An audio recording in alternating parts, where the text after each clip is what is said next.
Dans cette deuxième vidéo, on va prendre en main le matériel de mesure que vous allez utiliser dès la première séance de TP, à savoir des multimètres.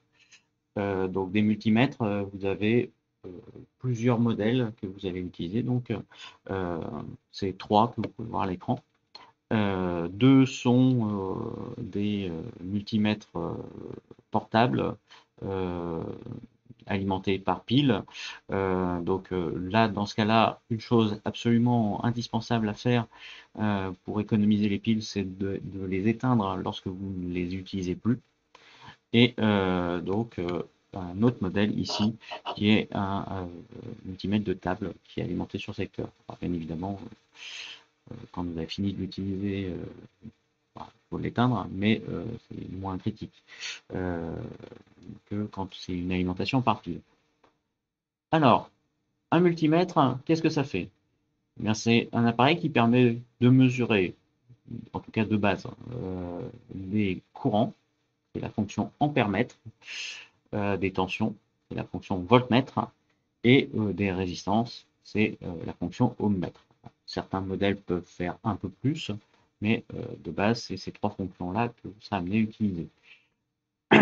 Euh, donc, euh, les, leur utilisation d'abord, euh, quand vous êtes en mode voltmètre ou ampèremètre, ils vont s'insérer dans un circuit muni d'une source d'alimentation. C'est le montage que l'on a vu dans la précédente vidéo. Là, on a intercalé un des multimètres en ampèremètre pour voir le courant qui circule dans les deux résistances du circuit, alimenté par une source de tension de 8,22 volts, l'afficheur masqué par un fil. L'ampèremètre est placé en série avec ce montage.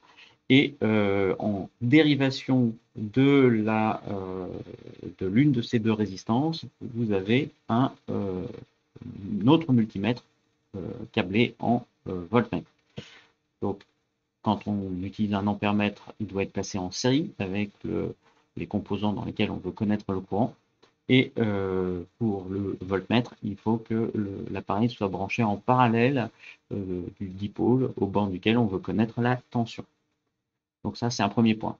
Un deuxième point, alors si, oui, avant ça quand même, le mode ohmmètre, lui, par contre, c'est l'appareil lui-même qui sert à alimenter une résistance dont on veut connaître la valeur et qui va évaluer sa valeur.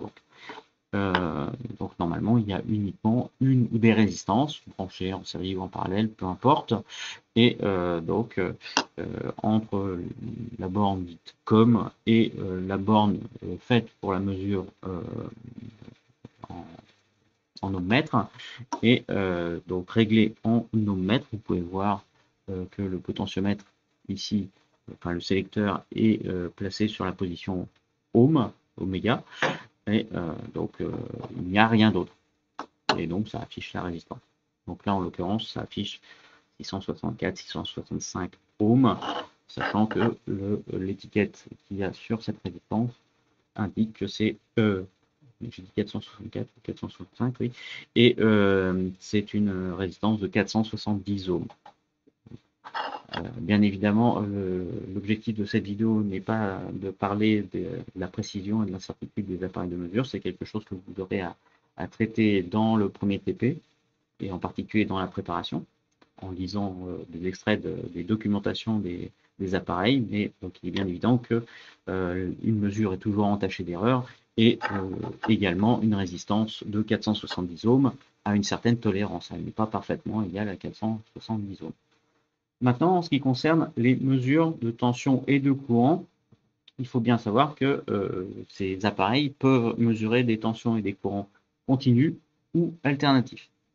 Là, en l'occurrence, vous pouvez voir la position voltmètre avec le signe, un trait plein et un trait pointillé juste en dessous. Ça indique que c'est une mesure en continu.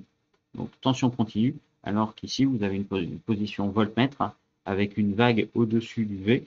Donc ça veut dire que c'est une mesure en alternatif. Alors il peut aussi y avoir des modes de mesure continu plus alternatif, mais là on ne rentre pas dans ces détails ici en tout cas. Donc pour ce montage, vous avez besoin de mesurer une tension continue, l'alimentation étant continue, et vous allez également avoir à mesurer un courant lui aussi continu. Et donc là, on a du mal à voir ce qui est écrit sur le boîtier de l'appareil, parce que c'est en bleu très clair. Mais donc là, en l'occurrence, vous avez une mesure en ampères continu. Alors, petit détail, sur beaucoup de multimètres, vous avez deux bornes dédiées à la mesure de courant. Vous avez toujours une borne commune hein, qui va servir pour les mesures de tension et pour les mesures de courant comme référence, en l'occurrence la borne de sortie du courant. Et la borne d'entrée, il y a une borne milliampères et une borne ampères, là en l'occurrence 10 ampères. Et donc il faut bien voir que les mesures se fondent sur un calibre. Quand on mesure une tension ou un courant, l'appareil, pour être utilisé au mieux de ses capacités, doit être réglé au calibre le plus proche de ce qu'on souhaite mesurer. Donc en fait, sur cet appareil-là, il faut très clairement indiquer la valeur maximale à laquelle on s'attend dans le montage. Donc là, en l'occurrence, l'appareil est mis sur le calibre le plus haut en milliampères, donc on mesure des milliampères, mais jusqu'à 200 milliampères. Et donc ce qui s'affiche, 15,1, ce sont des milliampères. Et le principe après, c'est de voir s'il est possible de passer à un calibre inférieur pour avoir une meilleure précision de mesure.